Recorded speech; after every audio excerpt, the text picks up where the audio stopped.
Welcome to the Great Detectives of Old Time Radio. From Boise, Idaho, this is your host, Adam Graham. If you have a comment, email it to me, box13@greatdetectives.net. Give us a call, 208-991-4783, and become one of our friends on Facebook, facebook.com/Radio Detectives. Well, this episode of the Great Detectives of Old Time Radio is brought to you by the support of our listeners. Thank you so much.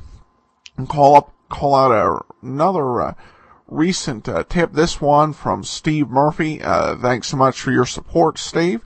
And to all of our financially supporting listeners, truly appreciated. We're going to get into today's episode of Let George Do It, and we skip ahead a bit. This episode aired on December the 25th, so Christmas Day of 1950. So, for obvious reasons, this was a transcribed, not a live episode. So here now is Santa Claus in Glass. Personal notice, changes my stock and trade. Except today. If you've got a job that's too tough for you to handle, then it's too tough for me. Merry Christmas, George Valentine. And don't bother me with details.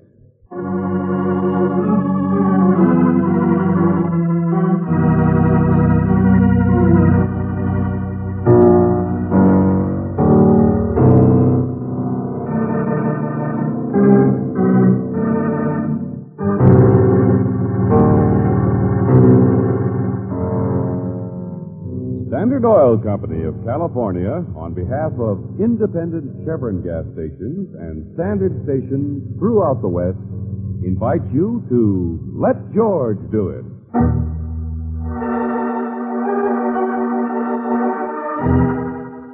Santa Claus in Glass, a transcribed adventure of George Valentine.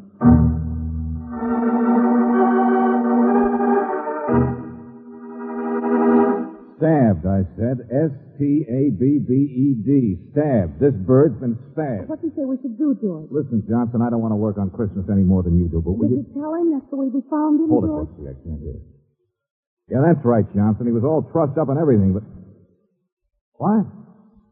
Head? What head? He doesn't have one, naturally. That's the point. The knife must have... Oh, I get it, Johnson. Okay, see you later. Well, George? Hey, what happened to the radio? Oh,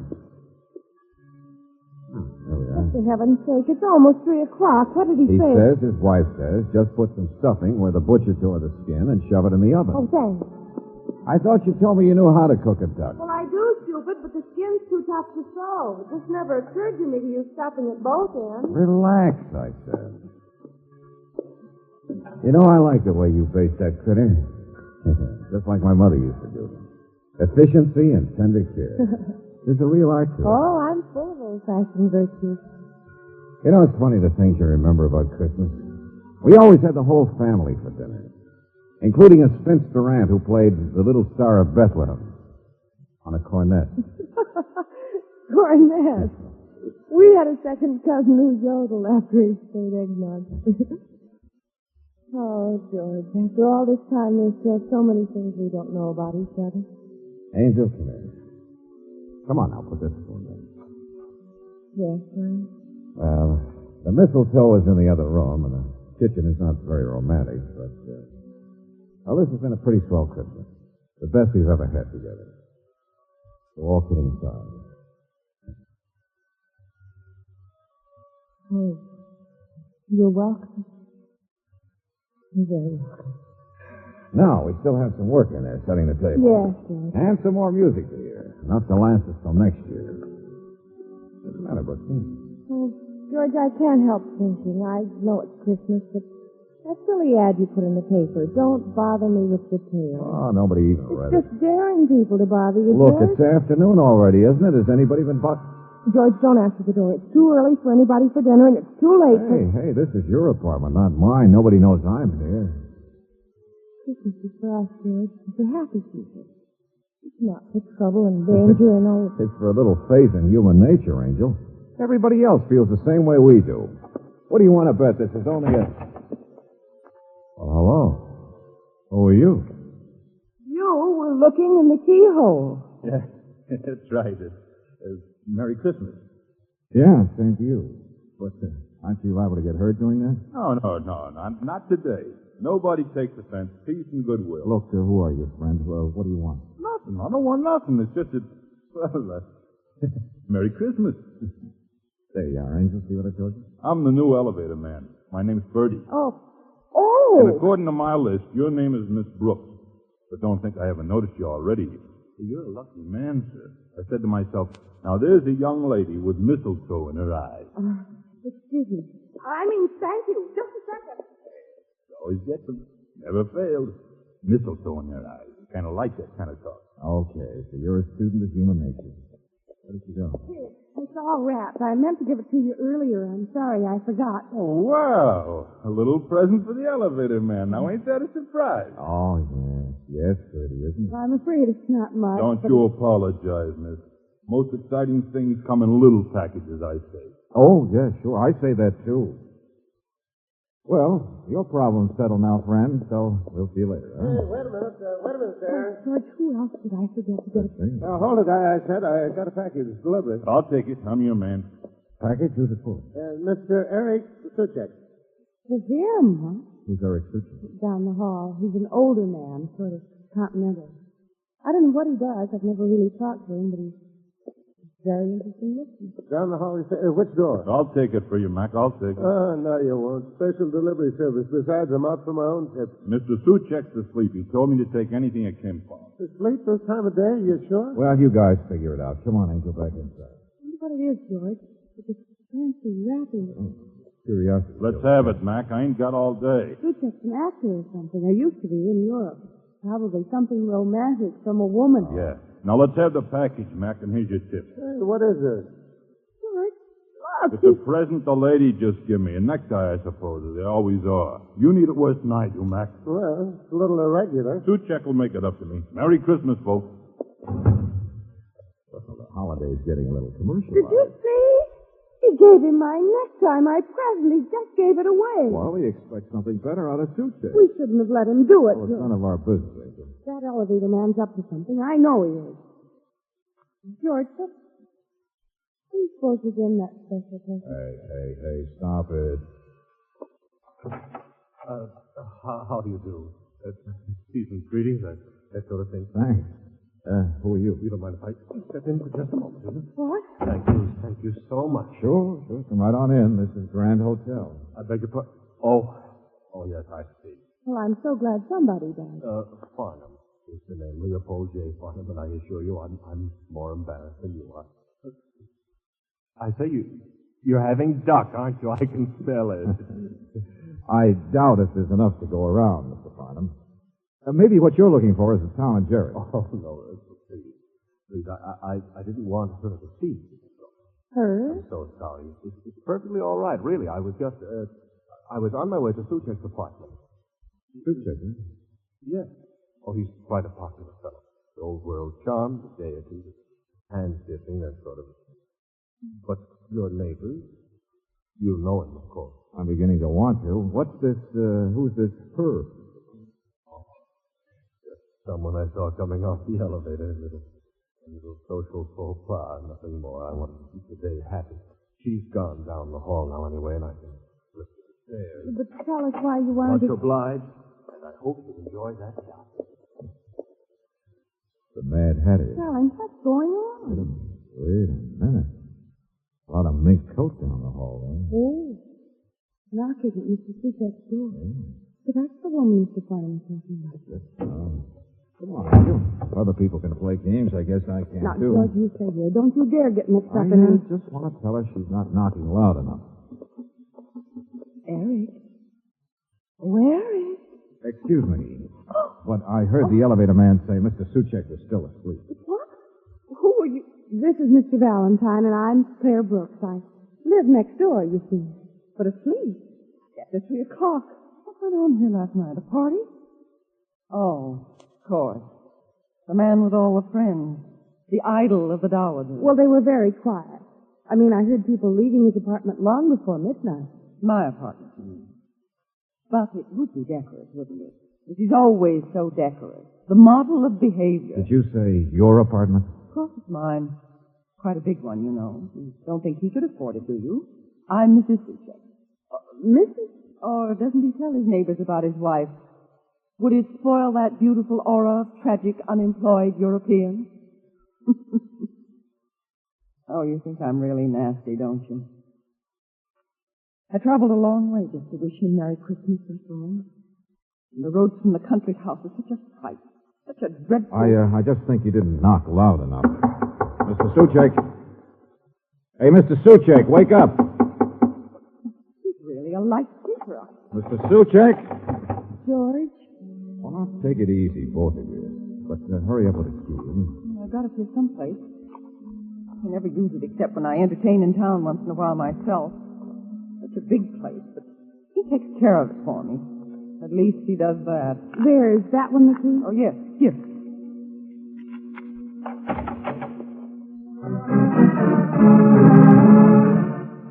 Eric! Eric! Where are you? Eric! George, stop. Will you look for him? Well, it's her house, not mine, Brooksy. What's the matter with you anyway? What do you expect her to find?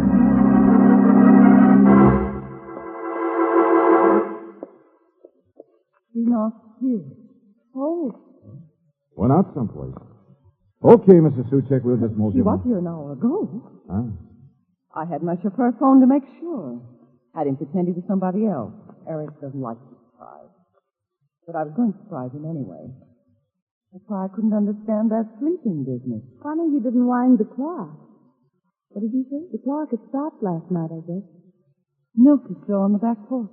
Look, the clothes are here. Oh, he just went out someplace. Why, his bed hasn't been slept in. Well, he went out last night, then. There's nothing to get all Oh, excited don't about. leave me. Please don't leave me. All right, Mrs. Suchek. What are you so nervous about? Why do you think something's wrong? Oh, it's Christmas. I don't want to be alone. I don't know why I didn't stay in the country. There's a wonderful party out there. 16 people for the weekend. And the roads are so frightful. I always give huge parties on Christmas. One of the nice things about inheriting a lot of money. Why worry about a husband you don't like, anyway? What? Oh. Why not? I never know what he's up to. My friends in town think he's wonderful and so charming, and he's always getting into confidential little deals with them. My friends, mind you, not his. All so rich, and he just loves rich people. All right, let's get off the subject. Turn on the radio. Listen. I used to be a musician, you know. A very bad one. Studied in Paris. Yes, Mr. Valentine, I'm very nasty. I'm sorry. I'm worried about him. We're so far apart, and he's up to something. I don't know what it is, but it is Christmas. Oh, Mrs. Suchek, did you say your husband didn't have any money? What? Oh, really? He's not a little boy, for heaven's sake, running around without pocket money. He does get his allowance. No, he doesn't work. Just charming, that's all. It was different 20 years ago.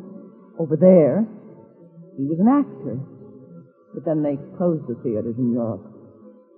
You can't live on pride forever, can you?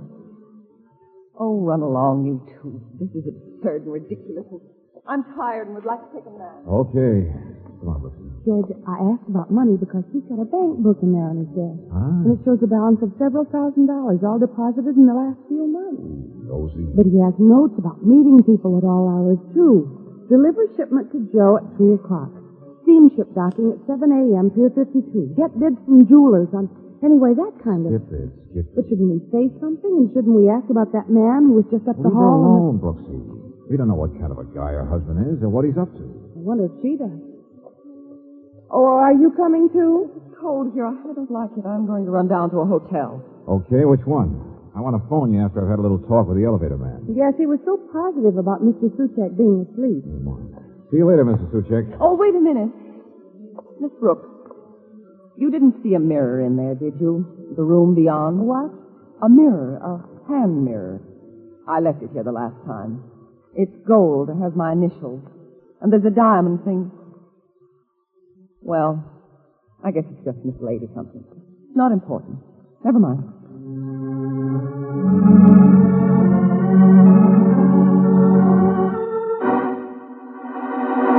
George. Hey, what's the matter with you, friend? Nothing. I'm all right. Pretty, you were just We lying checked both there. elevators, couldn't find Fine, I tell But you. look at your room, all your presents. Leave me all- alone. And thank you. Merry Christmas. you. Oh, yeah, very merry one. Buster, who hit you? Nobody. You didn't catch that mouse with cheese. Nobody. I told you I'm all right. Leave me Oh, alone. yes, and nothing's going on today, and I suppose Mr. Suchek is fine, too.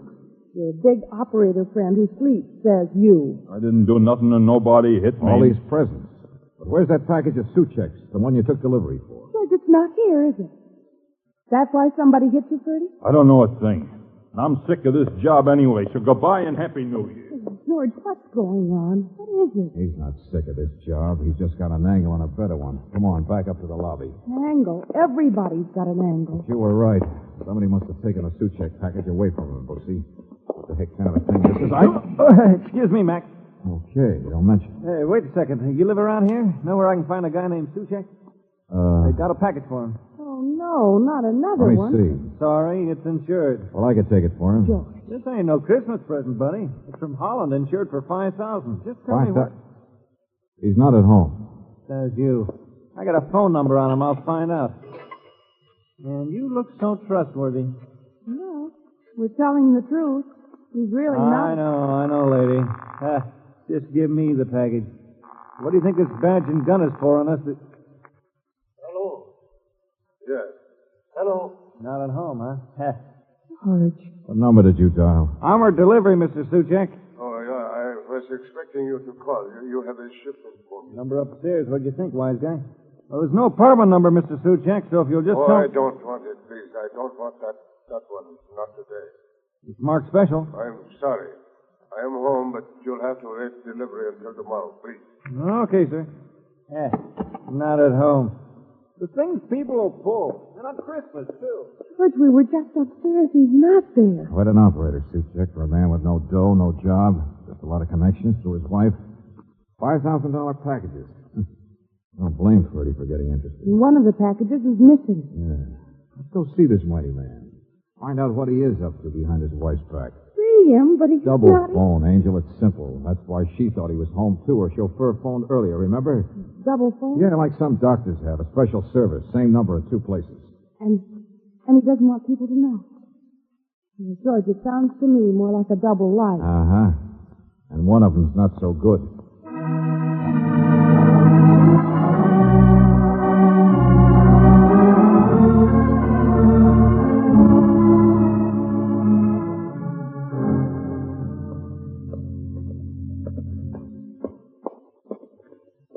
Studio on the top floor, according to the phone company. Not quite as fancy as the apartment. Oh, but it'd be a lot more convenient for meeting the kind of people you wouldn't want in your wife's place. Oh, I don't know. They got him listed as being in the import-export business. Look who's here. Hello, Mr. Valentine. Been waiting. I saw you drive up and look around outside. Mr. Farnham. And you know my name now, huh? No, I don't have much time. Yes, of course I do. Well, I came to see Suchek. Yes, I know. Naturally, you came because of his wife. She's a strange woman, but you decided she's unhappy and upset about her husband, and you wanted to help her. You know everything. I've also found out you by way of being a detective. I assure you I've hired plenty of them myself in the past few weeks. So I thought you might respond to a Christmas present. $100 bill. Now, I can prove to you that I am perfectly honest. That's more than we can say for Suchek. Don't you think? You didn't act like it. The way you ducked to avoid her. It's not very easy for it.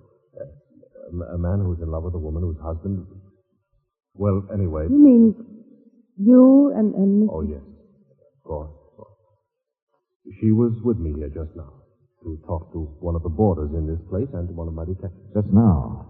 Look, Farnham, what are you Now, up to? she's going to meet me at the train, and I don't want to keep her waiting. Detectives watching Suchek?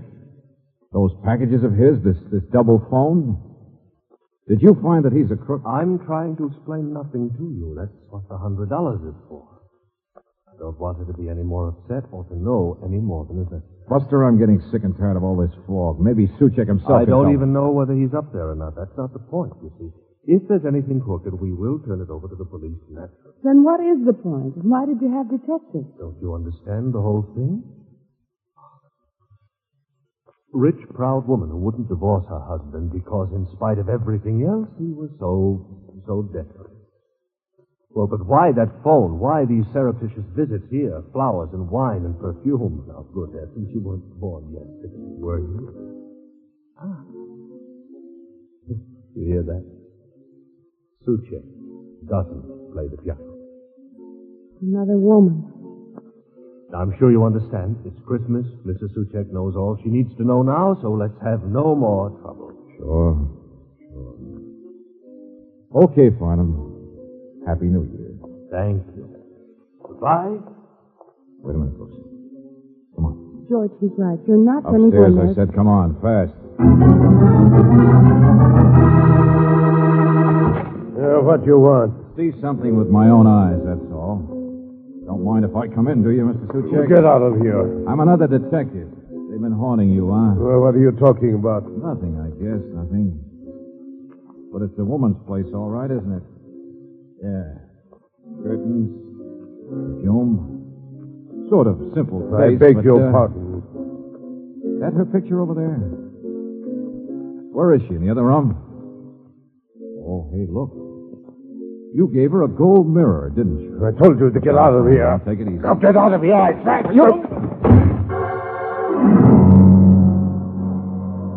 George, you idiot. Going in Never there and mind, getting never it. mind. I'm all right. Come on, find me a phone. We're going home. Not until I've got Johnson to pick up that woman.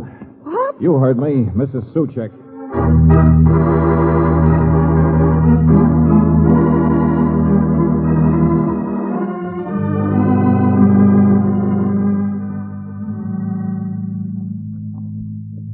I had a lot of trouble, Mr. Valentine. I got her off the train all right, but the lieutenant says she can sue our shirts off. Thanks for bringing her here to Miss Brooks' apartment so fast, sir. Hey, you better get down and prefer charges. Yeah, sure. And thanks again. Hello, Mrs. Suchek. You're insane, of course. I'm insane, too, leaving my country place today. No, you're not. Don't open your mouth to me, young Take it man. easy. Take it easy. Where did you get the package? George, it's the same original one. The one that It would be an understatement, wouldn't it, to say that's none of your business? Okay. Mr. Farnham gave it to you. How helpful. Now, will you please explain At least what... he's the only one who was around here to have known that Ferdy, the elevator man, had it. What? Now, that's past history, not important. You're quite a guy, your friend Farnham. You meet up with some choice men. Mr. Valentine, I really think you are insane. I haven't the slightest idea of what on earth you I noticed think you before that package has no return address on it. Also pretty fancy wrapping. Now, a member of a family never thinks of a return address. Of course, you've got it again, so what is it? Your Christmas present to your husband? Like a bomb, maybe? Mr. Valentine, we used to be very happy until I became wealthy. Until he became worthless. I know. Like a fish out of water. Both of you. Living high, wide, and handsome. Let's unwrap Huh? it, lady. Oh. Yeah, it's me. Been waiting for you to get back, Valentine. I thought you'd figure it out. Thanks, Ferdy. But is that gun necessary? Yeah. I want the package, lady. No. Give, lady. Buster, you're not a very bright man. All day you've been out for a fast buck. Well, this isn't it. Is that so? Give that back. Mrs. Suchek, I'll have to admit I'm a little curious myself. That's more like it. Here we are. A Santa Claus. How about that? Thanks, old chip. Looks European. Glass. A glass Santa Claus. Oh, Mrs. Suchek, I was curious, too. But more about the way you and your husband apparently treated each other. You can't live on pride forever, you said. I don't want to talk about my husband. I know. And Farnham took you over there, and some boarder gave you the gossip. Some detective who'd watched your husband sneak in there once in a while on holidays. And I went over myself, and I heard a phonograph record playing piano music. You used to play the piano, didn't you? Studying music in Paris? George, it was a photograph? That's what first tipped me. Noel is a French carol, isn't it? What are you talking about? About how Christmas isn't the trouble. Danger. That's what you think. Oh, you'll get out of this. Santa Claus is hollow, ain't it? What? They smuggle things and hollow things, don't they? Big operator like Suchek. Oh, he'll break you. Good night, stupid. Oh, grab it, George! Oh. I couldn't reach it in time.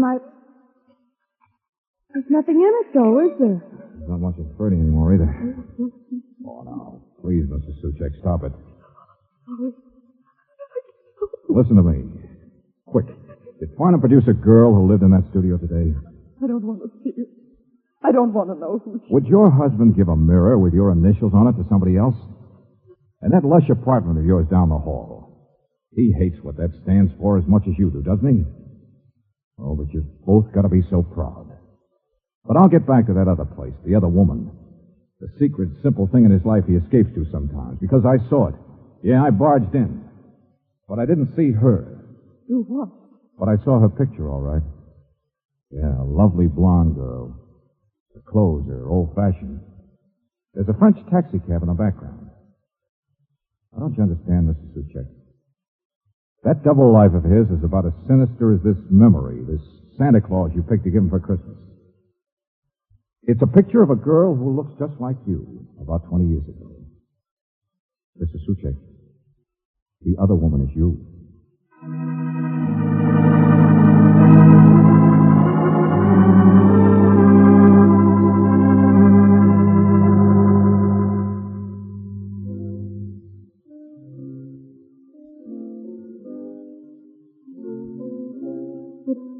George, she's changed so much. Well, both of them did, Angel. They were miles apart, I guess. Only still not quite ready to forget a dream of what they used to be like, even though they wouldn't admit it. But all those packages of his, the other ones, those phony-looking shipments back and forth from Europe. Darling, your imagination's as bad as Ferdy's, the ex-elevator man. Hot goods, smuggling. Where do you get all these ideas? Why not believe the facts? The phone company said he was a small-scale importer. Now, express companies don't smuggle for people. A man could get a bank account from an honest business he was building up on the side. A man with the right background and rich friends to deal with. Yeah, You listen to too many radio mysteries. Oh, I know I'm not clairvoyant. It was Farnham's behavior that made me curious, that's all. You mean being so anxious to make sure that Suchek never got the sentimental gift from his wife? The Santa Claus and their first Christmas tree together? Uh-huh. And then asking us not to dig any deeper. Not wanting her to see any more over at that studio than he'd already arranged for her to see in here. So you just barged right in. Oh, darling, you're wonderful. I'm lucky. I knew when Suchek hit me, nobody would have been that mad except a guy caught with his own sentiments down.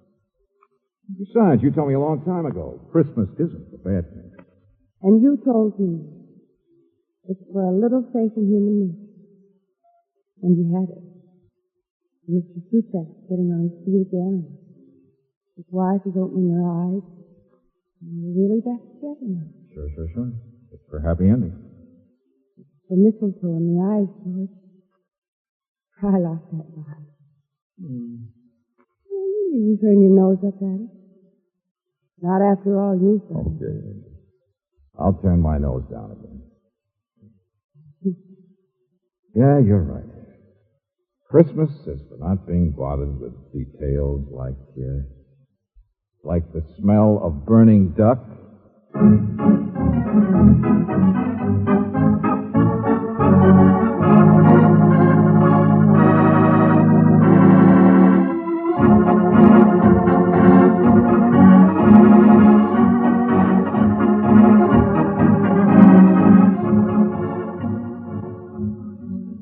Merry Christmas, everybody.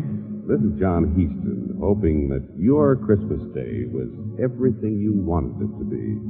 Hoping you were with family and friends, and that you've heard from loved ones who were too far away to make the trip home. For just a moment, here's a friend of yours, George Valentine. Tonight we'll introduce him by his real name, Robert Bailey. Holiday greetings are not my stock in trade. But if you think the job's too tough for me, well, I have news for you. Friends, it's wonderful. It's wonderful to be on the air with you this Christmas time. So, speaking for myself and for everybody in the cast, all I want to say is, we just hope you've had the nicest, happiest Christmas ever. Now here's a word from the sponsors of Let George Do It, from the Standard Oil Company of California, and from the men at independent Chevron gas stations and Standard stations. Here's what the message says. This is the 4th Christmas time we've been on the air with you. So at this very special time, we feel we're talking to old friends when we say to all of you, heartiest Christmas greetings. And thank you for listening. Good night, friends. Be with you again next week.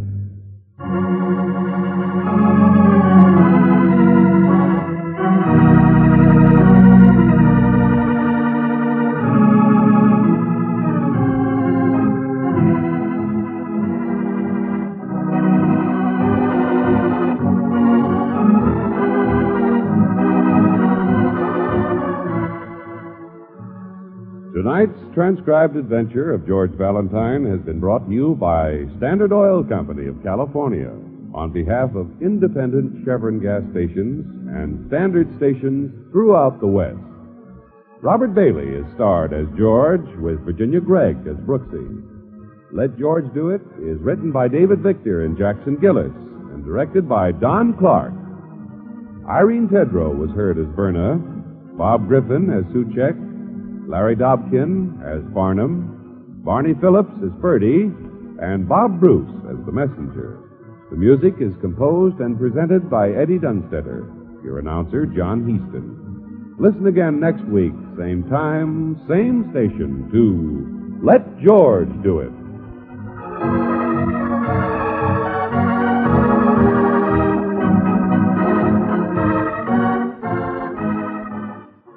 This is the Mutual Broadcasting System.